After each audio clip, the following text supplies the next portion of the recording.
안녕하세요. 사서킹입니다. 오늘 소개해드릴 책은 김초엽, 배명훈, 편혜영, 장강명, 김금희, 박상영, 그리고 김중혁 작가님까지 국내 최고의 작가진이 모여 만든 24시간 열려있는 놀이터이자 7편의 단편 소설 엔솔로지인 책. 한국 문학을 대표하는 7명의 소설가들이 각각 키워드에 대한 단상을 특유의 화법으로 재미있게 풀어낸 책. 놀이터는 24시라는 책입니다. 우선 책에 수록된 단편 소설들의 내용을 짧게 소개해드리고 이야기를 이어나가 보도록 하겠습니다. 책의 줄거리는 예스24에서 제공하는 책 소개를 참조하겠습니다.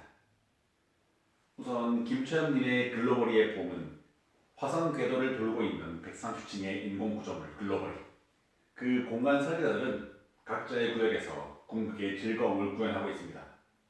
그중 35층의 나인레인은 방콕 호텔을 지나는 공간으로 살인사건이 벌어지면 절묘하게 배치된 폴드를 맞추어가며 범인을 추리하는 곳인데요.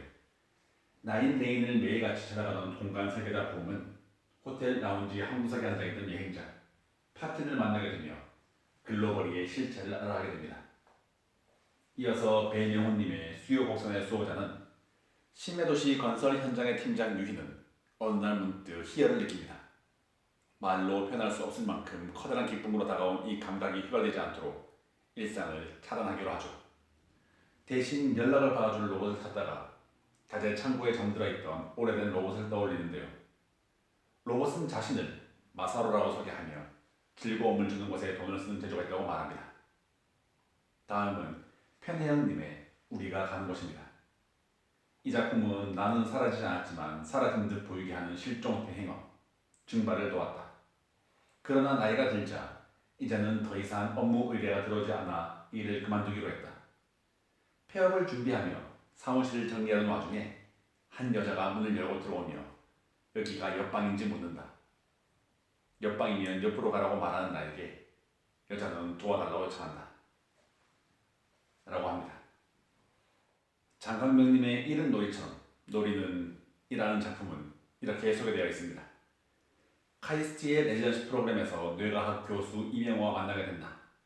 이명호 교수는 톡소플라스마에 관한 연구를 나에게 들려준다. 톡소플라스마에 감염되면 평소 하지 않은 행동들을 대담하게 하게 되는데 검사 결과 나 또한 감염자로 밝혀진다. 뇌에 자극을 주는 기기를 실험 삼아 쓰게 된 주인공은 일이 놀이처럼 느껴지게 된다. 그러나 기기를 쓰지 않으면 일이 손에 잡히지 않고 점차 기기에 의존하게 된다. 이어서 김금희님의 바비의 집은 예능국에서 근무하는 소범은 프로그램 능력자의 막내 작가이다. 지난 겨울 능력자 팀은 트위터에서 음식 사진만 보고 식당을 마치는 맛집 알파고를 촬영하러 부산으로 내려갔다. 무사히 촬영을 마쳤지만 소범은 그가 같은 팀 PD인 지민의 옛 연인이라는 것을 알게 된다.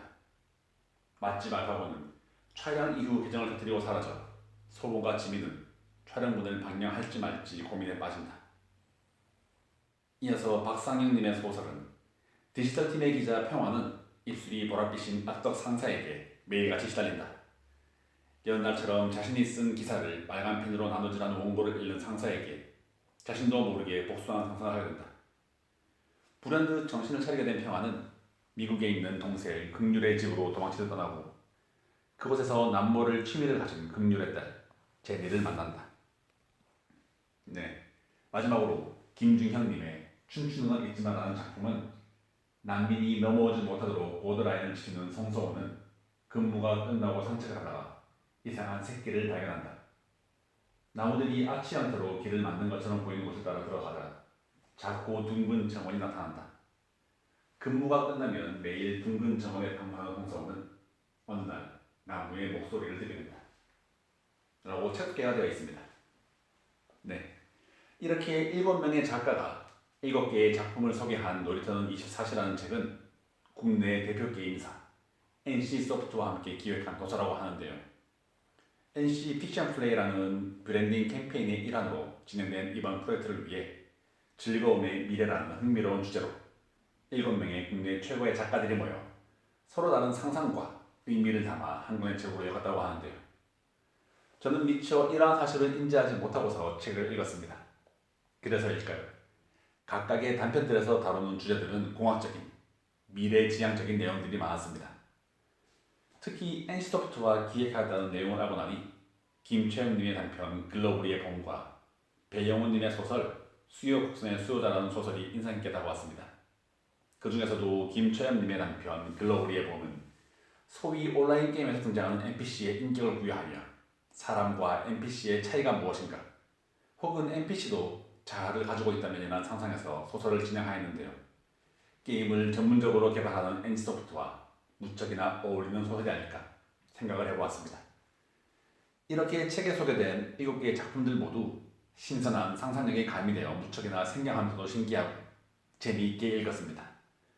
늘 소설을 읽을 때면 하는 생각이지만 어떻게, 어디에서 이런 상상을 발휘하게 되었을까 감탄을 하면서 말이죠. 이번 후기를 쓰면서 앞에서도 언급했던 김주현의 소설이 자꾸만 생각나는 것이 이 소설이 저에게 무척이나 인상 깊었던 것 같습니다. 지금은 게임을 하지 않은 지 꽤나 오래되었지만 디아블로부터 리니지 등등 많은 게임들과 함께 해왔던 저에게도 익숙한 배경이었고 연출이지만 그 상상력이 너무도 신선했습니다. 그리고 위에서 두 번째로 언급했던 배명훈님의 소설 수요곡선의 수호자라는 소설에 대해서도 짧게 이야기를 전해드리고 싶은데요. 로봇 마사로와 함께하는 이야기인 이 소설은 로봇에 대해서도 새로운 시각을 가지게 해주었습니다. 한 번도 생각해보지 못한 부분이었는데요. 로봇이라는 것이 관리만 잘 되고 그때그때 수리가 되어준다면 사실 인간의 수명보다 훨씬 오래 기능을 하고 살아있을 수 있다고 말할 수 있겠죠. 그렇기에 내가 만들어낸 혹은 내가 사용하던 로봇이 나에게 맞추어져서 나를 위해 사용되는 로봇이 내가 죽고 난 이후에는 어떻게 될 것인가? 라는 질문에서 시작된 것 같았던 이 소설은 그 질문 하나에서도 그 시각 하나에서도 무척이나 신선했습니다. 그 외의 모든 소설들을 읽으면서 그러했지만 작가님들은 역시 작가님들이구나 하는 감탄을 하며 그들의 새로운 시각과 아이디어 그리고 그것을 표현해내는 소위 글빨에 놀라면서 너무나 재미있게 읽었던 이번 소설 여러분께 소개해드렸습니다. 네, 오늘도 이렇게 들어주셔서 감사드립니다. 더불어 사석K의 책 소개가 재미있었다면 좋아요, 구독, 알림 설정으로 사석K가 매주 들려드리는 다양한 책들과 만나실 수 있습니다.